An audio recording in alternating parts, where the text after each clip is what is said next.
A paz do Senhor. Hoje vamos estudar sobre o fervor espiritual. O que é esse fervor? Esse assunto faz parte do tema do trimestre, que é o verdadeiro pentecostalismo, a atualidade da doutrina bíblica sobre a atuação do Espírito Santo. Eu sou Janaína Bosch e hoje então chegamos à lição número 9 desse primeiro trimestre de 2020. O título da lição é Vivendo o Fervor Espiritual. O texto áureo está em Efésios 5:18. E não vos embriagueis com vinho em que há contenda, mas enchei-vos do Espírito. A verdade prática, ser cheio do Espírito pode se referir tanto ao batismo no Espírito Santo, como também à vida plena no Espírito. É isso que nós vamos ver um pouquinho hoje. E a leitura bíblica em classe está em Efésios capítulo 5, dos versículos 15 ao 20. Fervor, de acordo com o dicionário da língua portuguesa, tem a ver com o ato de ferver, tem a ver com calor forte, com ardência. E aí já entrando no conceito bíblico, tem a ver com paixão, com zelo, com dedicação, com devoção. E ao falar então de devoção, eu preciso explicar algo que está sendo muito confundido hoje em dia, que é a questão do devocional, o momento devocional ou hora devocional, como muitos falam.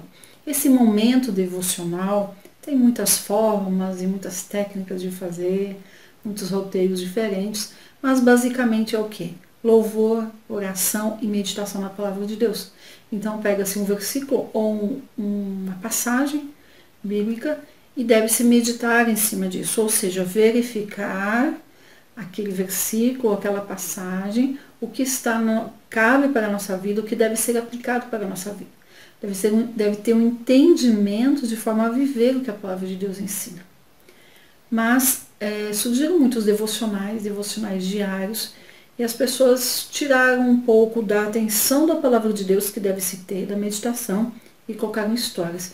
Então hoje tem muitos devocionais, chamados de devocionais, mas quando nós abrimos e lemos, tem um versículo da palavra de Deus e o restante do texto são testemunhos, são experiências pessoais que sim, refletem na vida de quem está contando a aplicação daquele versículo.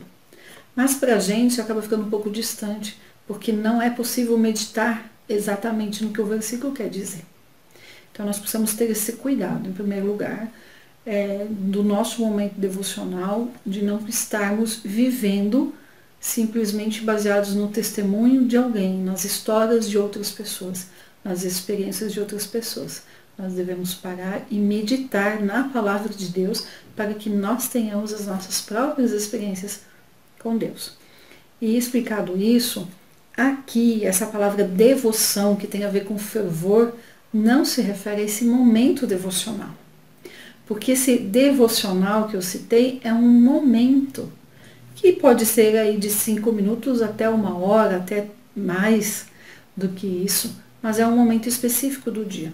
E o fervor, ele tem a ver com devoção como estilo de vida. Ou seja, eu não devo viver em devoção só aquele momento do devocional, mas o dia todo. O dia todo eu devo viver com o meu coração devotado a Deus. É isso que eu chamo de vida diária com Deus. É ter uma vida, ter o dia todo devotado a Deus. E não só o momento devocional. E para nós entendermos o fervor espiritual, vamos antes ver o contrário então. O que é o contrário de fervor espiritual? É a frieza.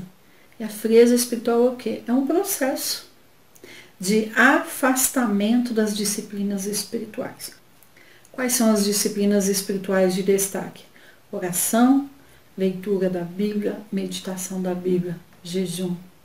Então, quando nós nos afastamos dessas disciplinas, nós começamos a esfriar espiritualmente, até chegar ao ponto de frieza total. Cada dia vamos orando menos, deixamos de ler a Bíblia hoje, aí amanhã deixamos de ler de novo. Hoje não oramos porque estamos cansados, amanhã esquecemos de orar e dessa forma vamos nos afastando da fonte de vida, vamos nos afastando de Deus e conforme vamos nos afastando, vamos perdendo a reverência pela palavra de Deus, vamos perdendo o respeito pelas coisas espirituais. E aí o que acontece ao mesmo tempo, né? Já que é um processo, várias coisas acontecem. Conforme nós vamos deixando de orar, meditar na palavra de Deus, a nossa crítica também aumenta.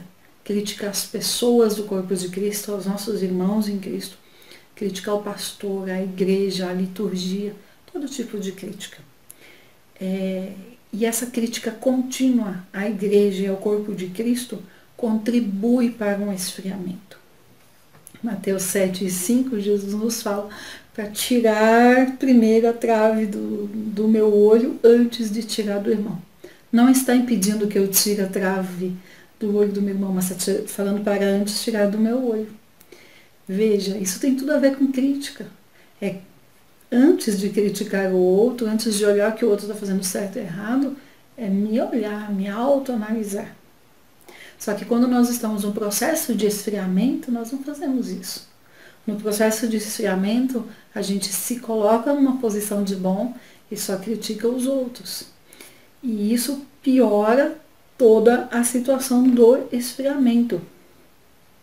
Quando a vida espiritual está em declínio, orando menos, lendo menos a Bíblia, meditando menos a palavra de Deus, só criticando, se colocando numa situação de santo, né, de bonzão, o que acontece? Esse esfriamento espiritual acaba influenciando nos nossos valores morais.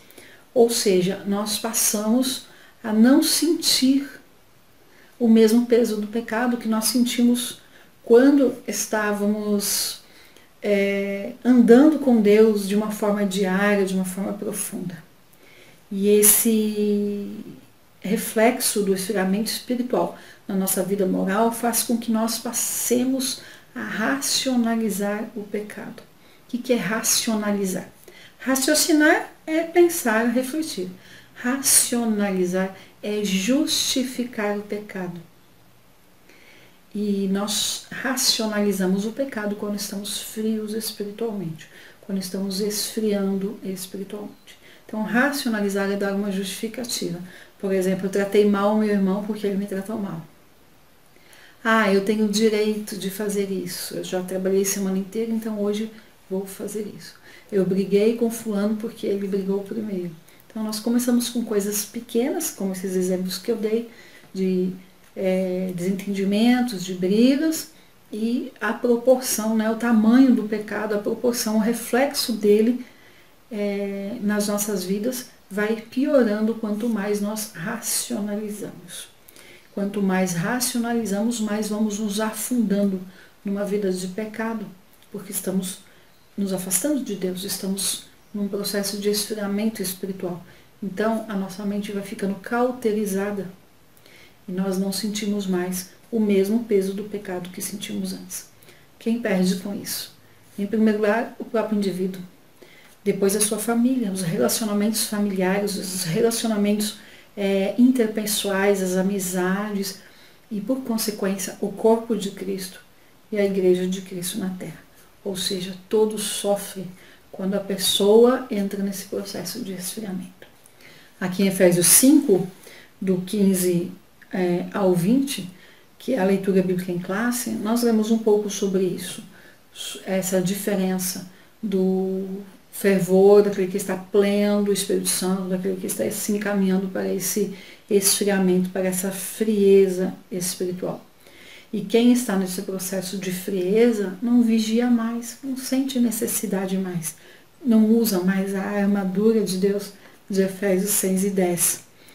E aí, com essa frieza espiritual, não tem fervor, obviamente, já que fervor e frieza são contrários, não se tem mais desejo, então, pelas coisas espirituais. E a pessoa que não tem mais desejo pelas coisas espirituais, ela supervaloriza as coisas carnais, as coisas materiais, as coisas desse mundo. Nós precisamos ter esse cuidado. E a pessoa que está nesse processo de frieza espiritual, por não usar mais a armadura de Deus, por não lutar mais, ela não sente necessidade de luta, a vida dela, entre aspas, parece que está bem. E ela pode até dizer, olha como está bem, como está tudo bem. não tenho luta. E esse é um dos alertas que nós devemos ligar. Quando não estamos com lutas, com aflições, devemos nos atentar. Ou está por vir uma grande tempestade, uma grande luta na nossa vida, e esse é um tempo de calmaria antes das grandes ondas, é um tempo de calmaria que Deus nos permite para descansar e nos fortalecer, ou é porque já estamos ali frios e não sentimos mais nada, então fica tudo tranquilo, vamos dizer assim, porque está, em bom português, do jeito que o inimigo quer. Sem Deus, sem fervor, sem caminhada íntima e diária com Deus, então não vai ter luta mesmo, vai ficar tudo muito tranquilo. Mas lembre-se, é uma falsa tranquilidade, é uma falsa paz. E não leva a nada, é transitória, é passageira e não vai levar para o mesmo destino daqueles que andam com Deus, que é a vida eterna com Deus.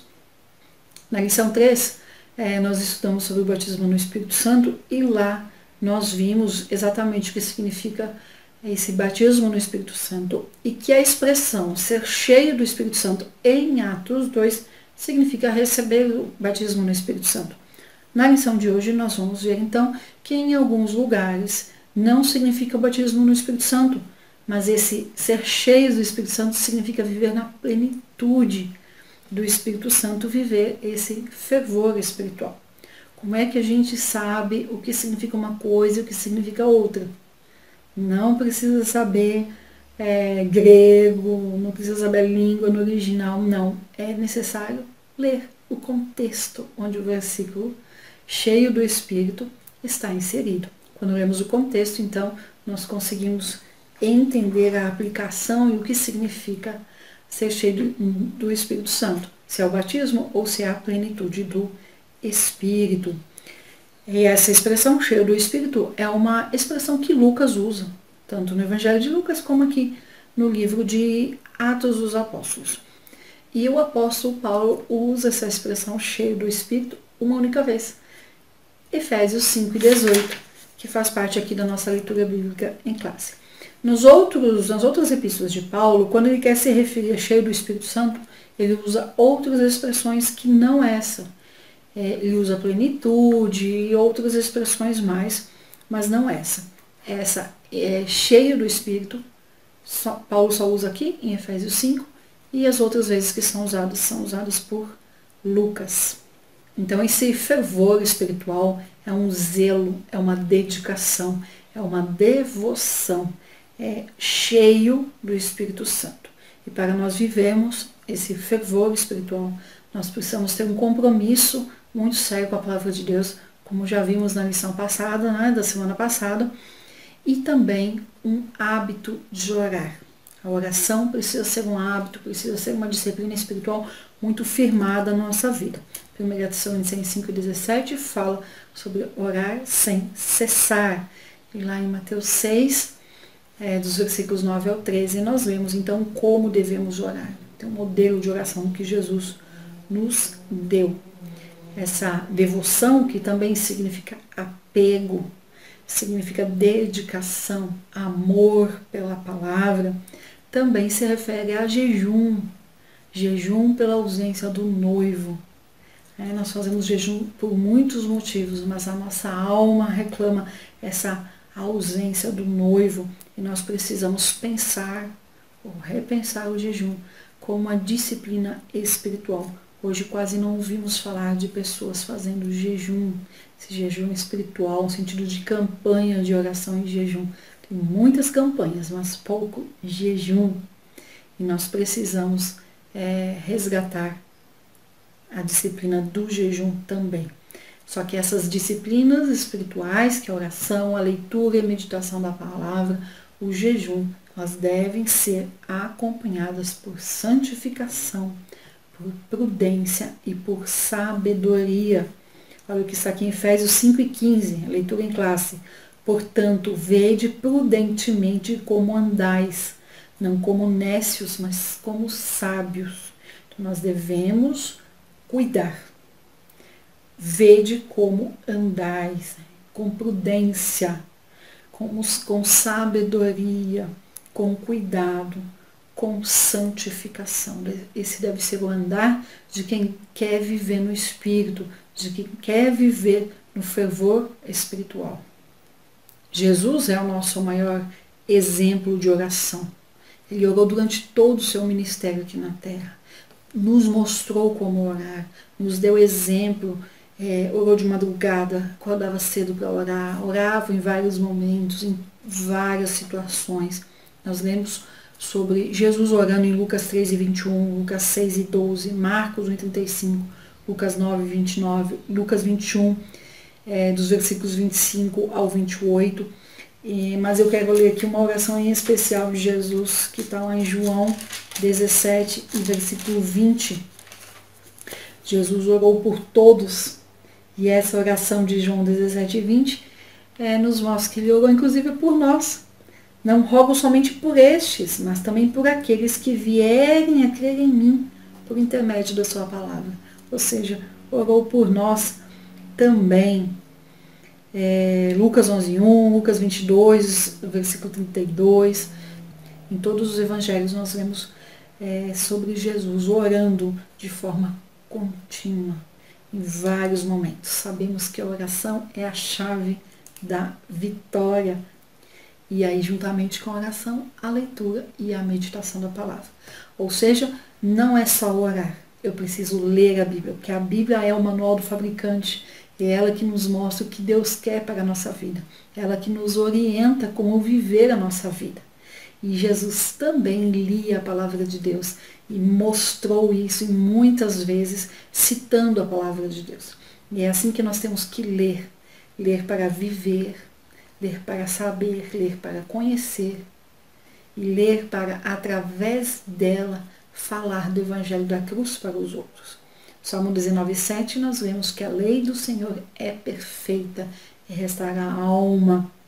Salmo 1:2, o seu prazer, falando do homem bem-aventurado, do homem que é feliz, tem o seu prazer na lei do Senhor e nela medita dia e noite. Josué 1:8 fala sobre meditar e falar da palavra, a lei do Senhor de dia e de noite. Em 2 Timóteo 2:15 nós vemos sobre o obreiro do Senhor, aquele que é aprovado, que maneja bem a palavra da verdade. E ainda em 2 Timóteo 3:15 nós temos o exemplo do próprio Timóteo, Paulo falando assim: e que desde a infância sabes as sagradas letras, que podem tornar-te sábio para a salvação pela fé em Cristo Jesus. Então a palavra de Deus como guia, mostrando o caminho e tornando a pessoa sábia para a salvação pela fé em Cristo Jesus. Efésios 5:15, que eu já li, fala de andar como sábios. O que é essa sabedoria? Andar como sábios é colocar em prática no dia a dia aquilo que nós aprendemos na palavra de Deus. Nécio é tolo, é sem juízo, é como aquele bêbado que não sabe sequer onde pisa ou para onde vai. Já o sábio é aquele que pega a sua mente e coloca e busca colocar na forma da mente de Cristo, conforme está em Romanos 12:2, e que deve ser o nosso modo de vida. O modo de vida do cristão, daquele que serve a Deus, precisa ser diferente do modo de vida daquele que não serve a Deus. E isso só é possível se nós tivermos sabedoria de Deus. E para ter sabedoria de Deus é preciso começar com temor a Deus. Provérbios 1:7 fala que o temor do Senhor é o princípio da sabedoria, mas os loucos desprezam a sabedoria e o ensino. E Provérbios 2:6 nós vemos: porque o Senhor dá a sabedoria e da sua boca vem a inteligência e o entendimento. Lá em Tiago nós vemos que quem tem falta de sabedoria, peça a Deus que Ele dá.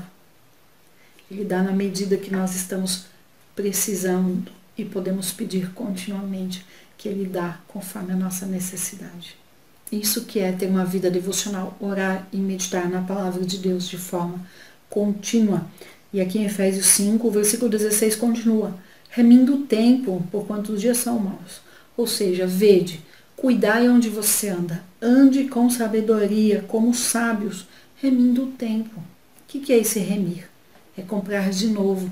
Significa aproveitar o melhor possível, usar, aproveitar todas as oportunidades. E essa palavra tempo que está aqui não é de cronos, de tempo, calendário, como nós estamos acostumados, mas é tempo kairos, que muita gente entende kairos como o tempo de Deus, mas kairos tem a ver com oportunidade, com ocasião.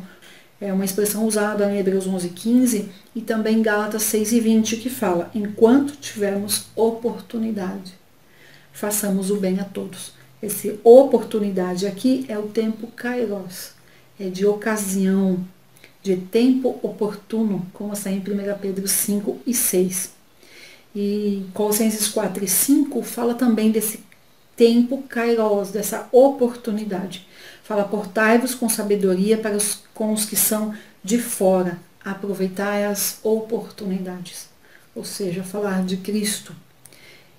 Esse fervor espiritual, do título da lição, se refere então a uma vida prática de devoção, que reflete em todas as áreas da nossa vida. Oração, leitura da Bíblia, jejum, frequência aos cultos de ensino, frequência aos cultos públicos, frequência às reuniões de oração. É uma vida vivida com amor, aquele amor que está lá em 1 Coríntios 13. Então, vida devocional não é uma vida no sentido de reclusão, de viver a própria vida separado de todo mundo. Não. A vida devocional envolve as outras pessoas, envolve o corpo de Cristo, porque a vida devocional envolve amor. Se não tiver amor, de nada adianta. Nada, não serve para nada as outras coisas. Então é viver esse amor ágape em comunidade, com a comunidade, a Igreja de Cristo, a nossa família de fé.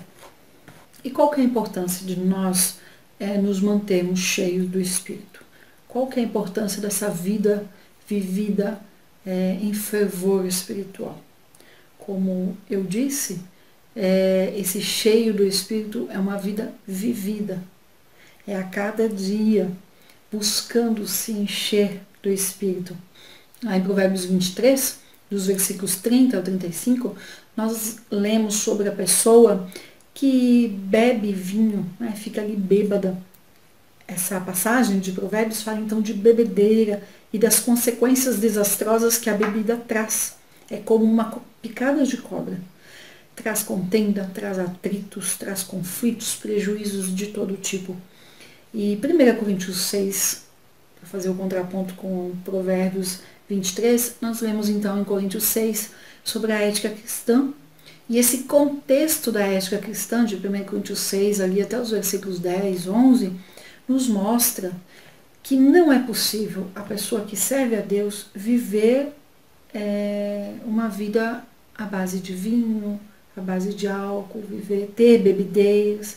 É incompatível com o viver cristão. E Paulo aqui continua, então, aqui nesse texto que nós estamos lendo, versículo 18, e não vos embriagueis com vinho. Por isso que eu estou falando lá de Provérbios 23. A pessoa que vive uma vida fora do andar com o Espírito, fora do fervor espiritual, ela acaba buscando prazer, buscando alegria, buscando se sentir plena em outras coisas e, na maioria das vezes, se envolve com alguns tipos ou com todo tipo de embriaguez. É importante nós entendermos que a pessoa só se sente plena, vida plena em Deus. Fora de Deus não há outro caminho. A nossa vida, ela não é estática. Não é uma vida, nós não somos um móvel, nós não somos um poste. Nós somos vivos, nós precisamos estar em movimento. E esse enchei-vos do Espírito que fala aqui, fala de renovação diária, de estarmos sempre buscando nos enchermos. Os discípulos, eles já tinham o Espírito Santo. Lemos sobre isso em João 20, 22. E eles já eram salvos também. João 10 e 20. Foram batizados no Espírito Santo em Atos 2. Mas eles viveram uma vida buscando essa renovação, buscando ser cheios do Espírito Santo. Nós lemos sobre isso em Gálatas 3, 2 a 5, mas principalmente lá em Atos 4 e 8 nós lemos sobre Pedro cheio do Espírito Santo. Ele já havia sido batizado com o Espírito Santo. Aí no capítulo 4 nós lemos o versículo 8, Pedro cheio do Espírito Santo. Atos 13 e 9, Paulo cheio do Espírito Santo. Paulo já havia sido batizado. Aqui é outra referência e pelo contexto entendemos que é esse fervor, que é essa vida cheia do Espírito Santo. Por isso que falamos para cuidar, não confundir com o cheio do Espírito Santo de Atos 2, que é o batismo, mas pelo contexto nós conseguimos saber a que se refere. E fazendo então, trazendo isso para Efésios 5 e 18, e não vos embriagueis com vinho, está falando sobre nunca faça assim. Então, não vos embriagueis é nunca se encha de vinho. Nunca tente preencher o vazio que você tem com vinho. Não. Mas enchei-vos do Espírito. Busque essa renovação do Espírito de forma contínua. Como? E como é que temos que fazer isso, né? Com vigilância, com cuidado. Em Atos 6 e 3, nós lemos que ser cheio do Espírito Santo era um dos pré-requisitos para o diaconato. Para ser um diácono, precisava ser cheio do Espírito Santo. Então, como é que se identifica a pessoa cheia do Espírito Santo? Como é que os discípulos identificaram quem era cheio do Espírito Santo lá em Atos 6? Nós temos algumas orientações, alguns ensinos que a Bíblia nos traz, onde é possível identificar alguém cheio do Espírito Santo, como o comentarista fala aqui.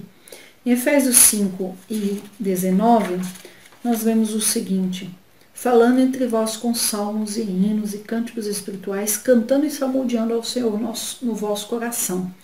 Então, a primeira característica de cheio do Espírito Santo é o testemunho que transborda.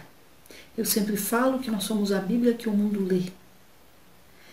O mundo precisa ver Deus em nós. Como é que eles veem Deus em nós? Pelo nosso testemunho, pelo nosso comportamento, pelo nosso amor ao próximo, pelo cuidado que nós temos com os outros. E esse 5:19 aqui nos fala o tipo de conversa que nós temos que ter. Falando entre vós, com salmos, hinos, cânticos espirituais, cantando, salmodiando ao Senhor no vosso coração. Olha só, Colossenses 3:16, nós lemos o seguinte: habite ricamente em vós a palavra de Cristo, instruí-vos e aconselhai-vos mutuamente em toda a sabedoria, louvando a Deus com salmos e hinos e cânticos espirituais com gratidão no vosso coração. Colossenses 3:16 fala sobre habitar em nós a palavra de Deus. Por que eu estou lendo esse versículo? Falando entre vós, nós vamos falar daquilo que o nosso coração está cheio. Jesus disse isso lá em Mateus 12, a parte B do versículo 34. A boca fala do que o coração está cheio. Em Mateus 15:18, Jesus disse que o que sai da nossa boca vem do coração e é isso que contamina o homem.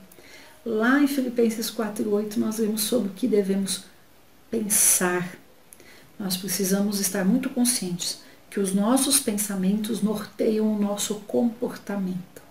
E nós vamos sempre agir e falar conforme pensamos, conforme o que temos no nosso coração. Por isso que a Bíblia nos ensina a transformai-vos, Romanos 12:2, pela renovação da vossa mente, ou seja, colocar a nossa mente na forma da mente de Cristo, pensar como Cristo pensa. E somente com a nossa mente renovada em Cristo é que nós vamos experimentar qual a boa, agradável e perfeita vontade de Deus. Muitas vezes não queremos mudar a nossa mente, mudar o nosso jeito de pensar, queremos continuar pensando conforme o mundo, mas nós queremos a vontade de Deus na nossa vida. A vontade de Deus na nossa vida ela é condicional, ela depende do quanto nós renovamos a nossa mente em Cristo. E Paulo continua aqui no versículo 20, dando sempre graças por tudo a nosso Deus e Pai, em nome de nosso Senhor Jesus Cristo. Então, o outro ponto que pode ser observado na vida de quem é cheio do Espírito Santo, o primeiro é o testemunho transbordante, o outro ponto é a pessoa vive uma vida de gratidão a Deus. Lá em 1 Tessalonicenses 5,18 também fala sobre isso. Dar graças a Deus em tudo. É uma ação que deve ser contínua. E a gratidão deve ser a nossa marca. Deve ser a marca do crente que serve a Deus. Ser grato, reconhecer que sem Deus não somos nada. Gratidão é antídoto para a reclamação e é um imã para as bênçãos de Deus. Nós devemos ser gratos em 100% das circunstâncias, em 100% das coisas, 100% do tempo, em todas as coisas, mesmo as coisas que nós achamos ruins, que nos trazem dor, que nos trazem sofrimento. Porque até essas coisas Deus transforma em bem, conforme está lá em Romanos 8:28. Deus pega essas coisas difíceis e faz com que surja algo bom delas, para o bem daqueles que temem, daqueles que servem, daqueles que atendem o propósito, o chamado de Deus em suas vidas. E por fim, a terceira característica que o comentarista traz aqui na revista, sobre ser cheio do Espírito Santo, como identificar quem é cheio do Espírito Santo, encontramos a sujeição, que significa submissão. E para isso vamos para a Bíblia, já que a leitura bíblica em classe termina no versículo 20, Efésios 5:20, vamos ler o versículo 21 aqui. Sujeitando-vos uns aos outros no temor de Cristo. Essa sujeição aqui tem a ver com quebrantamento, tem a ver com humildade, e eu gosto de falar que tem a ver com esvaziar-se, como Cristo esvaziou de si. Lá em Filipenses 2, do 5 ao 11, eu só posso me sujeitar ao outro quando eu me esvazio do eu. Enquanto eu estiver achando que eu sou melhor que o outro, eu não tenho como me sujeitar.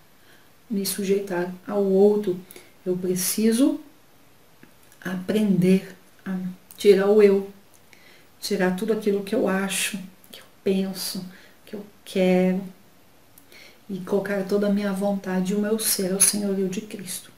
A Bíblia nos ensina em 1 Pedro 2:13 que devemos ser sujeitos, devemos ser submissos às autoridades constituídas. Ainda em 1 Pedro 2, o versículo 18 fala sobre ser submisso aos superiores, e 1 Pedro 5:5 fala de sujeição entre os irmãos. E eu quero desdizer, explicar um ditado que é muito comum e que infelizmente tem entrado no nosso meio, mas ele não é bíblico, que fala o seguinte: devemos tratar o outro como queremos ser tratado. Não é o que a Bíblia ensina. Vamos ler aqui em Filipenses 2, versículo 3. Nada façais por partidarismo ou vanglória, mas por humildade, considerando cada um os outros superiores a si mesmo. Então, quando falamos de sujeição, quando falamos de submissão, quando falamos em vida, em comunidade, corpo de Cristo, é assim que devemos tratar. Tratar os outros como superiores a nós mesmos. Uns os outros superiores a si mesmo. É assim que a Bíblia ensina. Então não é tratar o outro como eu quero ser tratado. É tratar o outro como superior a mim. É amar o outro com amor ágape, como está lá em 1 Coríntios 13. Se Jesus se esvaziou, Jesus sendo Deus, se esvaziou, quem somos nós para nos enchermos cada vez mais das nossas opiniões, das nossas coisas? Aqui em Filipenses 2, eu já citei, versículo 5, tende em vós o mesmo sentimento que houve também em Cristo Jesus. O versículo 7, antes a si mesmo se esvaziou, assumindo a forma de servo, tornando-se em semelhança de homens e reconhecido em figura humana. Jesus veio para servir. Quem somos nós? Devemos sim servir também, procurar servir como Jesus serviu. E isso é marca do cristão, é marca de fervor espiritual. Testemunho transbordante, viver em gratidão, viver uma vida de gratidão a Deus, lembrando que gratidão é antídoto para a reclamação e é imã para os milagres, para as bênçãos de Deus. Gratidão atrai bênçãos de Deus. E já encerrando essa lição, eu quero comentar aqui, citar rapidamente algo que o comentarista trouxe sobre levar a palavra de Deus a certas pessoas e elas ficam ofendidas. Ficam falando, eu não concordo com isso, não concordo com você, acho que isso está errado, está ultrapassado. Então, pessoas assim, elas sequer se deixam ensinar, não querem saber. Entendem a Bíblia como uma opinião que é dada. Mas não, a Bíblia é a palavra de Deus. Não é algo que nós avaliamos e comparamos se queremos ou não fazer. É a palavra de Deus para ser obedecida, para ser vivida, para ser aplicada. Não dá para ser um crente pentecostal, não dá para ser uma pessoa cheia do Espírito Santo e não obedecer a Bíblia, não viver o que a Bíblia nos ensina. Quando nós estamos cheios do Espírito Santo, nós temos um coração disposto a aprender e principalmente um coração que ama, um coração que quer servir melhor na obra do Mestre e que quer aprender com o Mestre, que é manso e humilde de coração. É assim que nós precisamos servir, assim que nós precisamos aprender e assim que nós devemos ensinar também a ter um espírito dócil, ser gentil. Nós precisamos nos conscientizar que sem o fervor espiritual nós estamos no caminho contrário, rumo à frieza espiritual. E a frieza espiritual nos afasta cada dia mais da eternidade com Deus. Jesus Cristo está voltando. Eu não me canso de dizer isso. E nós devemos buscar a cada dia servir melhor a Deus e viver uma vida plena que Jesus nos deu oportunidade de viver, uma vida cheia do Espírito Santo de Deus. Então vamos nos encher do Espírito Santo, vamos viver dia após dia cheio do Espírito Santo, orando, lendo e meditando na palavra de Deus e falando do Evangelho da cruz para as pessoas que ainda não ouviram falar de Jesus. Eu te agradeço pela companhia nessa aula, te desejo uma excelente semana e até a próxima, se Deus nos permitir. Deus te abençoe.